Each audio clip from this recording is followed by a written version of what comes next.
இந்த உலகத்தில் நடக்கும் எல்லா சம்பவங்களும் ஏற்கனவே நிர்ணயிக்கப்பட்ட ஒன்று. ஆல்பர்ட் ஐன்ஸ்டைன் சொல்கிறாரு.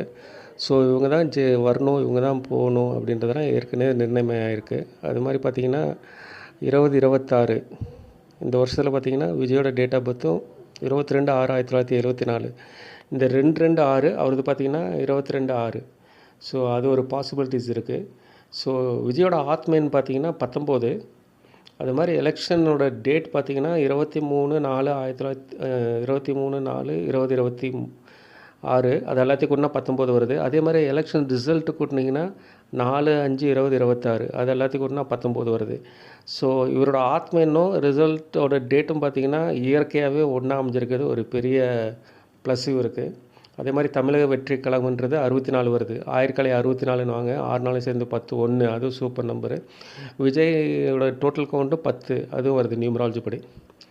ஸோ ஆஸ் பர் நியூமராலஜி விஜய்க்கு வந்து 100% சக்ஸஸ் வந்து இந்த எலெக்ஷனில் இருக்கும். ஸோ நாளைக்கு எலெக்ஷன் ரிசல்ட்டில் தெரிஞ்சிடும் இயற்கை வந்து கரெக்டாக இம்ப்ளிமெண்ட் ஆகுதா இல்லையான்றது. ஸோ விஜய்க்கு வந்து ஆல் தி பெஸ்ட்.